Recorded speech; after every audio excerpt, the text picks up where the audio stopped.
and welcome to the Merri-Cast, the show that puts you on the fast track to business confidence. The people I interview here have either given me my business confidence directly or inspired me in other ways. I'd like to introduce you to Paulina Roach. Paulina is a successful entrepreneur and mentor at the International Academy of Wealth. As you'll hear, she's a bundle of energy and drive, but her story is that she never really saw herself as an entrepreneur until a single event that transformed her thinking. And when she did, her passion for problem solving and an obsession with the customer started to shine through. Paulina started by telling me what she does now before we started back on a journey through time. I own a company or co-own a company called the International Academy of Wealth. We educate people in financial freedom, so how to become from going in the rat race 9 to 5 to financial freedom, doing what you love and what you care about. I've been on this journey for quite some time myself, and you met me as a business consultant when I was still consulting my clients on business and finances, and it became such a natural pathway for me probably to go to do what I do now, because I used to help business owners make money, and then the next question would be, hey, I've made the money, what do I do with the money now? So then it came automatically that we were like, okay, let me show you the world of financial responsibility and education, etc. And at the time I met my business partners Billy and Mark for my own personal journey, and they were helping me become financially independent. So I kept directing them to the International Academy of Wealth, and then through the pandemic and the journey we've been all on for the last 3 years, we merged the two businesses together. So we offer now for everyday human beings as well as business owners of showing you how you can become financially free. And as part of that, I'm traveling the world, meeting the community, hanging out and chilling out and having a great time whilst, in different spots every day. So it's pretty cool. That does sound very, very cool. But let's take a step back. About your earlier career. You worked in the hospitality industry. How does that shape you and sort of brought you to where you are now? It's really interesting. Yes, I worked in a hospitality industry. I became I studied hotel management, and I did this because I wanted to travel the world. So, there's a theme going on, as you can hear. But I started, and what I've discovered throughout my 20 years in hospitality, that I was really good in solving problems. Meaning, there was a challenge, something wasn't profitable, something, it didn't matter, an event wasn't going right. I always became like the calm in the storm who was like directing and solving problems. It's funny because on the journey, and I know we're talking here entrepreneurial world, I never saw myself as an entrepreneur. And actually, when my parents said to me when I was young, hey, we'll finance you, you can open up a restaurant, we'll support you, I was like, there's nothing, in my mind, there was nothing worse than being a business owner, right? Because I'm going, you will have no leave, you will get paid the least, you're gonna be like responsible 24/7. And I'm like, why would I leave my cushy job where I can travel the world, have my time off, my freedom, my sick leave, everything that you can imagine, for an exchange this for the misery, what I consider the business owner to be, right, at the time. So life progresses. 20 years in this thing, I ended up working my way up really quickly. I was 27 when I became a general manager of 130 staff. Business was struggling. They were making losses of $1 million a year. And I managed to turn around this business within 8 months into a profitable business. And that's, I guess, my kickstart in the career, right? And I didn't do look, I would love to go and say, these are the attributes that I needed to have. But for me, it was really just giving it a go and figuring it out. And that was probably the entrepreneurial spirit that my parents saw that I didn't see in myself, right? Because I constantly gone, well, I don't know how to solve this, but let me think about it. And then I'll solve that problem, right? Mm. And so I ended up doing all sorts in my 20 years in hospitality.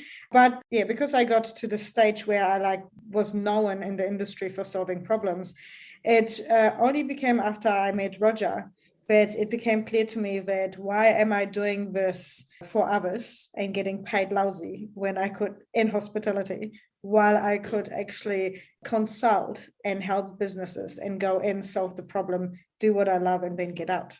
So the benefit of our listeners there, of course, the Roger you're referring to is Roger Hamilton. Correct. Right. Yes. Okay. So we both know Roger in terms of running an organisation called Genius U. So what stage did you sort of start getting involved with them then?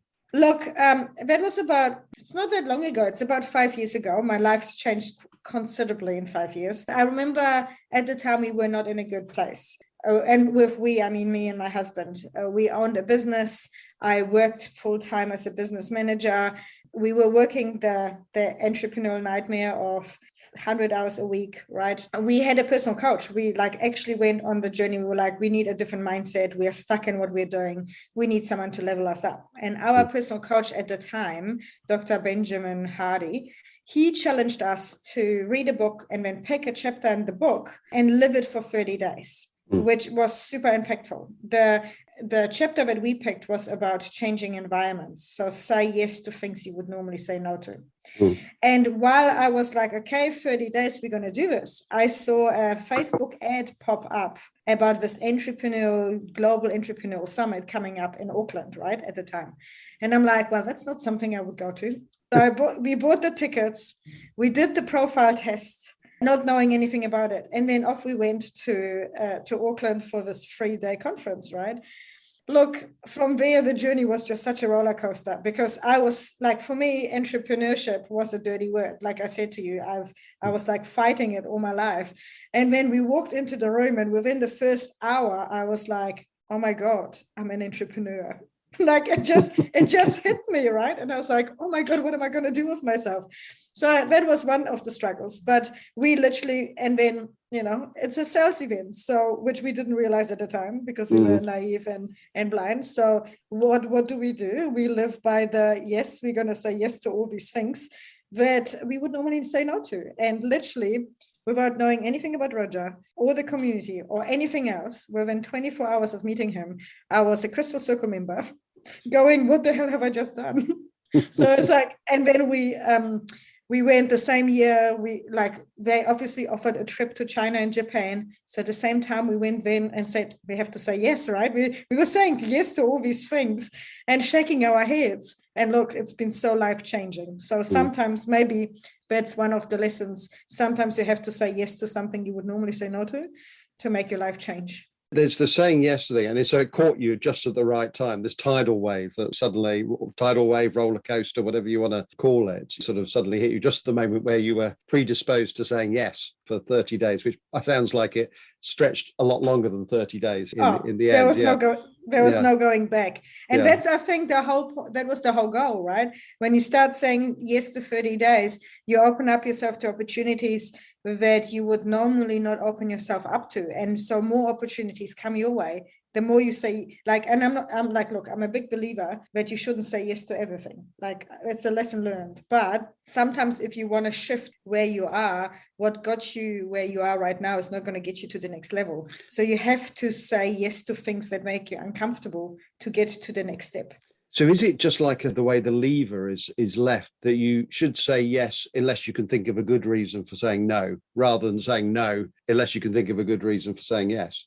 Yes and no. Look, I have now 5 years down the track, I have very clear criteria of how I say yes. And that makes my decision making really easy, right? Like I've got 3-4 questions I ask myself on every opportunity. If it hits and nails all the criteria, I go and say, yes, I'm going to go ahead, even if I don't know what that means.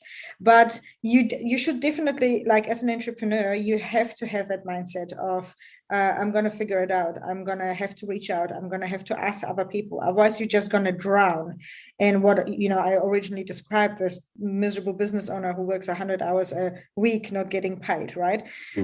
So I do think definitely that you should be open to opportunities before you say no. You should consider what impact will it make on your future self if you say yes or no to the opportunity. Well, we pick a theme each week that helps to give the entrepreneurs confidence. And when I think of you, I mean, from the time when you were in training me, basically, amongst others. You did a whole thing around the customer journey, and I probably picked up more in that. I didn't even know there was such a thing as a customer journey, and then I realized, and for me that was a penny drops sort of moment, if you like. I mean, Nice. Can you tell listeners what kind of made you sort of motivate in this area? Was it that succession of doing in the hospitality sort of industry that just ingrained that in you, or did it become reinforced when you realized that, yes, indeed, you were an entrepreneur? Look, I think you called it customer obsession when you first raised it with me. And I thought it was pretty funny because I'm like, you are right. I am obsessed with my customer.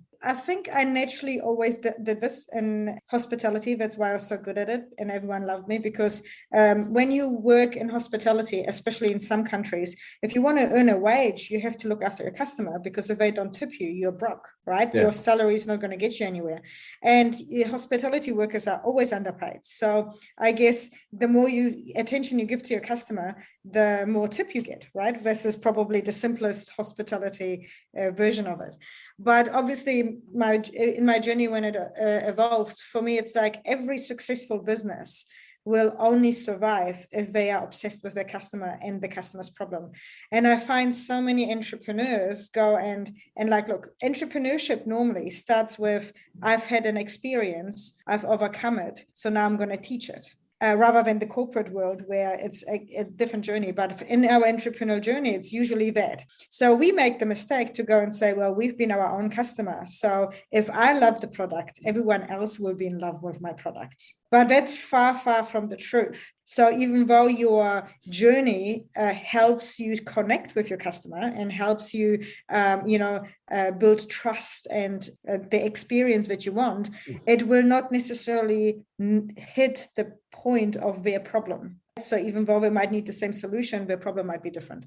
So for me, it's always been about, if you want a successful business, you need to know who is your customer and what, like, literally be obsessed about them. And I think I actually, when I did that course, I think I actually even said that's the one time where you can actually be obsessed about a human being and can like stake them out, right? So I actually encourage you to, like, every entrepreneur, to put your product or solution or whatever you're planning to the side and literally go, who's my ideal customer? And then go and stalk them. That's fine. So it's kind of legalized stalking in a way. Correct. Yeah. Okay. So, I mean, the thing around that is, I find when I'm talking to people who are setting up businesses or scaling up their businesses, about their notion of, who their customer is, there is, I think, I'm not sure whether it's a reticence or a lack of analytical sort of nous in actually doing that, because of this, for want of a better word, sort of stalking thing, that they actually feel as though, well, I don't want to know too much about them. Or they will say something like, oh, well, I'm just happy to sell to whoever wants to buy my product. And there is a sort of classic set of things that people do where you're still not really clear about who they're actually selling to. I mean, how can you get people through that sort of, there's almost like a pain barrier for some people to actually finding out more about their customers, which you don't seem to have, this pain barrier. But I know that a lot of entrepreneurs or would-be entrepreneurs actually sort of find very hard to get through. Absolutely. So when I talk about stalking, yes, legally, and I'm talking more like sitting behind a screen virtually, looking at the customer rather than, hiding in the bushes. So just to be clear. Just to be clear. Okay. Yeah, just to be clear. But you're absolutely right. Most people, or most entrepreneurs who are starting out, that's the part that they struggle with the most. And when I used to do my business coaching for 12-month program, I'm not kidding, sometimes spend up to 6 months just stalking the customer before we even did anything else, which is a buzzkill for every entrepreneur, because they've got a product in mind and they want to just go and get selling, right? Like you say, sell to whoever. But here are a couple of things every entrepreneur should know. We have about 17 to 21 touch points before a customer even notices you. So it doesn't even mean they are interested in you, but just recognize your brand or recognize you. So you have to have 17 to 21 touch points. If you're going out in the world of marketing and you're just marketing to everyone, right? No one's going to hear you because they are obsessed with their own problem. Human beings are obsessed with themselves.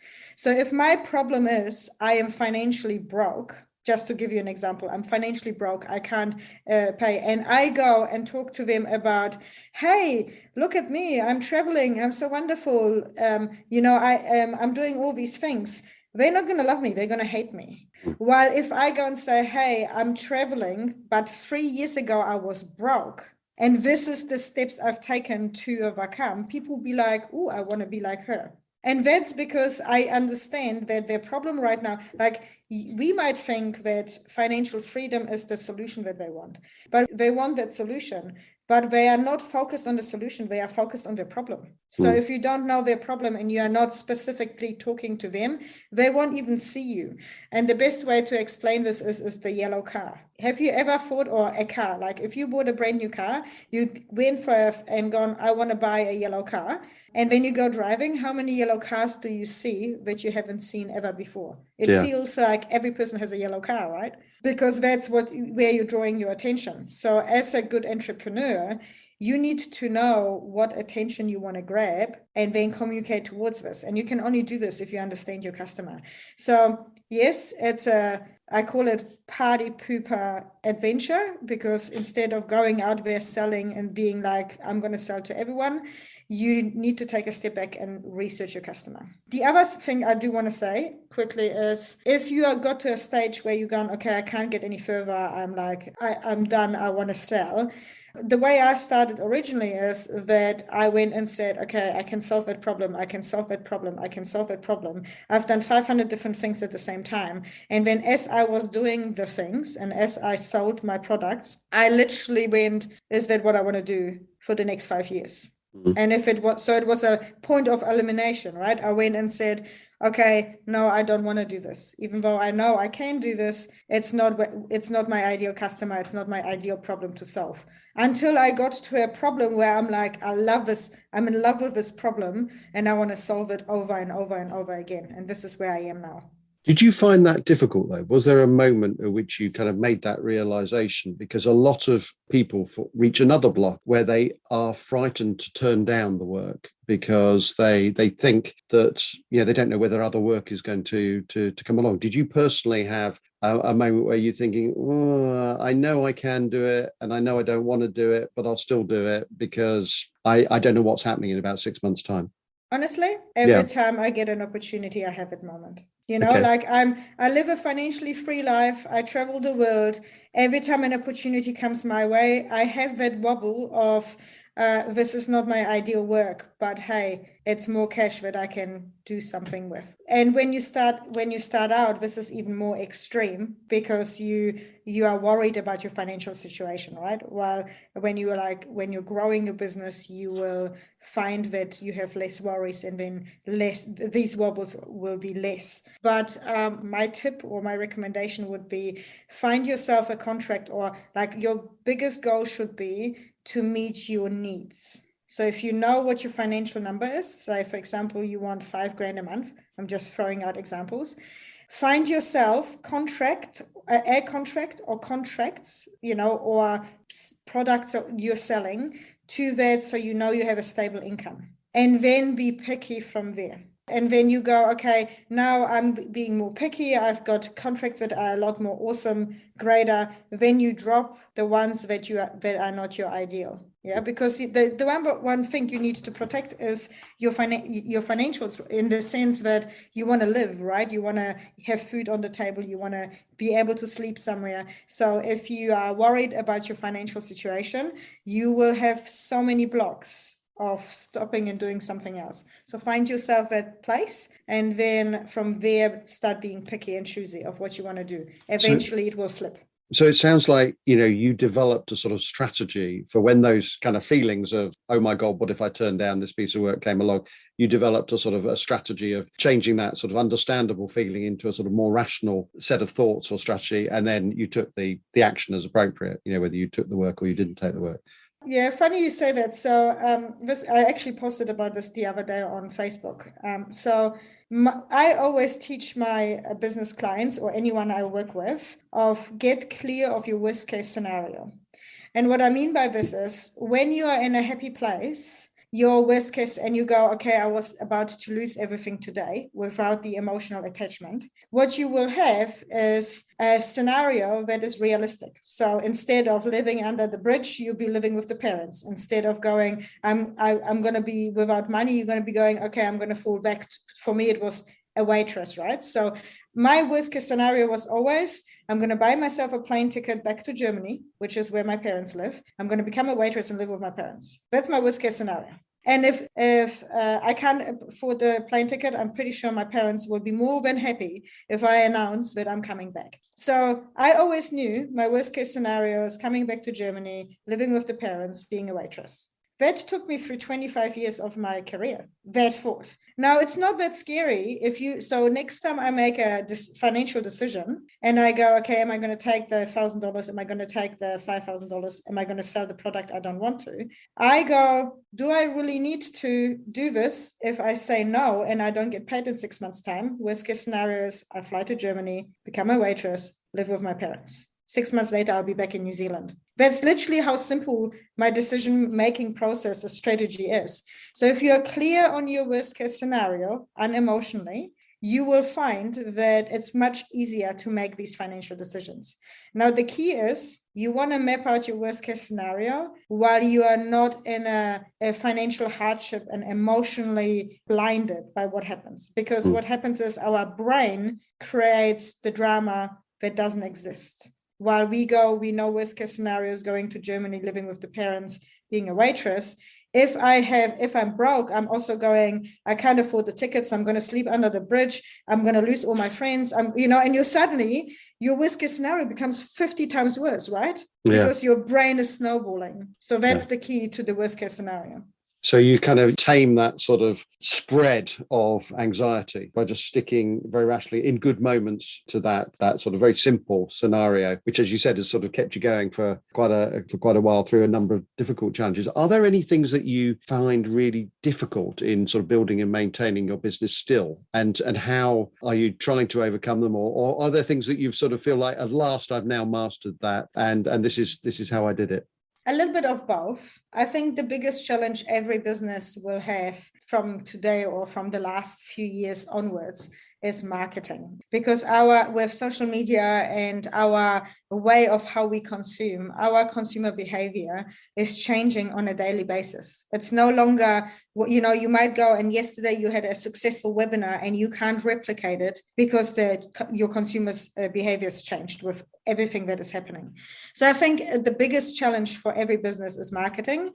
I got to a stage now that I go, look, this is not a problem I have to solve myself. I'm going to surround myself with experts in that field who help me solve the problem. So it's a little bit of both, but and I really appreciate it. And I think this is a key learning out of everything that I've done in the past is don't be afraid to reach out to people who are experts in this. You are an expert in your field. That does not mean you know every single detail in every other field. And for me, marketing, look, I am dangerous, customer journeys are my thing, right? I know enough to be dangerously and fail miserably, right? Because I don't know everything that I need to know to be successful in marketing. So it is really, to me, I really think reach out to the people around you and the experts like you, when content is a pain point of mine, Trevor, and I'm zero creative. You ask me to create a piece of content, it takes me hours. People like you are skilled in this. So why would I spend an hour or two having to try to figure out how to write that letter if I could go and say, hey, Trevor, this is what I want to say, and you whip it up in 5? Yeah, I suppose is that each of us, and I include myself in this, you probably don't fully appreciate the skills that we've already acquired and about the way that comes on. I talk to you about your focus on customer. You talk to me about content. I mean, in terms of in our podcast, we want to give listeners the confidence they need to succeed. In terms of lessons that you've learned, did it take you a while to learn the value that you actually brought to other people? Did you fully appreciate that, or was it sort of obvious to you from the start? Oh, it wasn't, and it still isn't. I'll be honest, things like this surprise me. So you reaching out and saying, hey, I want you on the podcast, and I made an impact. I'm like, I probably undervalue and And this is not me trying to be humble. I just sometimes don't see the value that I bring. But obviously I do, because people come back. So that's good. All I can say is to this, because this is a challenging subject even for me after all these years. All I can say is that remember, what are you good at and what brings you in flow, and how does this solve the customer problem? So going back to the obsession about the customer, right? If I can solve the same problem over and over again, it becomes a repeatable process, which means less stress on your brain. Because if you're doing 500 different things to 500 different people, your brain capacity at some point, you're like going to be exhausted. And trust me, I've been down that path. So find the thing that gets you into flow, that solves your customer's problem, that you can repeat. And then hear people when they give you a compliment. It's not something I'm good at. So I'm probably giving myself more advice than anyone here, but like, hear the things that people are saying about you and take them on board, honor them, so that you can value yourself more and more. The other thing I wanted to say is, and this is an exercise I do with my customers all the time, or my clients, is if you can't really see your value, figure out how many years you've worked on it, and how many, and work it out to hours. So I have a friend who I helped and supported, and she is in her late 50s, and she went, Paulina, I don't know the value that I bring. So I was like, okay, how long have you been in your profession? And she's like, 30 years. And I'm like, okay, now go 30 times 56 times 40 hours. It came down to something ridiculous, like 150,000, I don't know, like hundreds and thousands of hours. And I'm like, now do you believe you're an expert? Who else in your field can say you have that many hours of experience like you? And that shifts, even though you might still like struggle internally to see the value, that might shift your perspective a little bit more around like how to raise your price, how to ask for what you're worth, right? All that kind of stuff. So what are you up to now? I mean, is there anything that you're working on that you're particularly excited about? I know you're traveling at the moment, but does that mean that you're traveling and not working, or traveling and working, a bit of both? Tell me what's going on with you. Yeah, totally. So when I realized that I was an entrepreneur and that I did want to own my own business, one of my requirements for my business was that it was location free. So I could take my business anywhere and travel the world, because that's obviously been a theme. You've heard this throughout the whole podcast. So I am traveling and I am working. The International Academy of Wealth is definitely up and running. We are a team of 12, I think, 10 or 12. So we are all actively all around the world. And what we do is help people become financially independent. The new project, or not new project, but the project that we've just launched, which I'm super excited about, is what we call the Female Investor Circle. So not only are we empowering everyone to become financially free, but we want specifically females, and female entrepreneurs, to become financially or finance savvy, so that they can make the right decisions. And the reason why I'm so excited about it is because as entrepreneurs, what we tend to do is we tend to take the money that we need for living, and then we take every other cent and put it back into the business to grow it. While in reality, that's not always the best strategy for your health, for your wealth, and for the business. So I love the fact that we get the opportunity now to share with people all around the world, entrepreneurs, of how they can protect themselves financially, so that they can then make better decisions, growing their businesses, and how making them understand how their business is a vehicle to where they want to go and who they want to become. So how can people get hold of you if they want to find out about anything that you've said in this podcast? We'd love to help the listeners get in contact with you if you wish. Yeah, totally. That'd be awesome. So I am on Facebook. Everyone can find me, Paulina Roach. You can search for me. You can send me a DM, and it might take me a couple of days to come back to you with the DMs, just because there's so many of them, but love to connect there. If you want to know a little bit more and stalk us without having to have the direct conversation, because, we like to stalk people rather than talk to them these days, you can go to the two Facebook groups we have. One is the Modern Day Investor. So you can go in there and put in the answers that you heard this podcast, so I know how we connected, or the female investor circle. That's the other one. So you can go to both groups, Modern Day Investor or the Female Investor Circle. And that's been fantastic, Paulina. You're in Spain at the moment. Where are you off to next on your travels? Yes, so we are going. I'm picking. My husband is riding his bike at the moment in the Pyrenees, so I'm going to pick him up from there, and then we're going to take a tour through France and Switzerland and Italy back into Germany before we head to South America to hike Machu Picchu and go to Mexico, then to I think New York for Christmas, Canada to ski before we head back in February to New Zealand. So I'm really excited. Well, I have to confess that I'm a little jealous of Paulina's travels, but let's remember that working and travelling is once again becoming a real possibility for so many people. I also love how Paulina never really saw herself as an entrepreneur until it sort of hit her like a bolt of lightning one day. And I wonder how many of you out there listening have already got everything that it takes, but perhaps you just don't realise it yet? Well, this show is all about giving you the confidence to try. So we hope that you felt inspired by Paulina as much as I did. Thank you for tuning in. And if you enjoyed today's episode, we'd love for you to subscribe, rate and review through your usual podcast provider. And if you want to find out more about the Merri-Cast or our business Merriborn Media, you can find us on LinkedIn or email me at trevor.meriden@merribornmedia.co.uk. Don't forget to join us for our next episode. And until then, thanks for listening.